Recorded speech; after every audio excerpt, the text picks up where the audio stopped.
بسم الله الرحمن الرحيم يسألونك عن الشهر الحرام قتال فيه قل قتال فيه كبير وصد عن سبيل الله وكفر به والمسجد الحرام وإخراج أهله منه أكبر عند الله والفتنة أكبر من القتل ولا يزالون يقاتلونكم حتى يردوكم عن دينكم إن استطاعوا ومن يرتد منكم عن دينه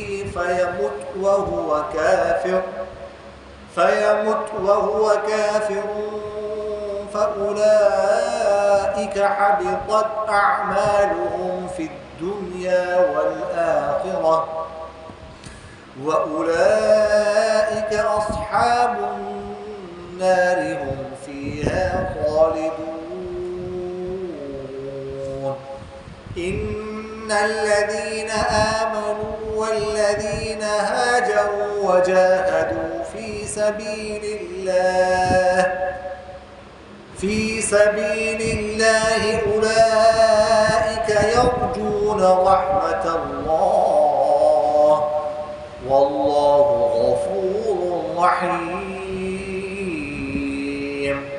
يسألونك عن الخمر والميسر قل فيهما إثم كبير ومنافع للناس وإثمهما أكبر من نفعهما ويسألونك ماذا ينفقون قل العفو كذلك يبين الله لكم الآيات لعلكم تتفكرون في الدنيا والآخرة ويسألونك عن اليتامى قل إصلاح لهم خير وإن تخالطوهم فإخوانكم والله يعلم المفسد من المصلح ولو شاء الله لأعنتكم إن الله عزيز حكيم ولا تنكحوا المشركات حتى يؤمنوا ولأمة مؤمنة خير من مشركة ولو أعجبتكم ولا تنكحوا المشركين حتى يؤمنوا ولعبد مؤمن خير من مشرك ولو أعجبكم أولئك يدعون إلى النار والله يدعو إلى الجنة والمغفرة بإذنه ويبين آياته للناس لعلهم يتذكرون صدق الله العظيم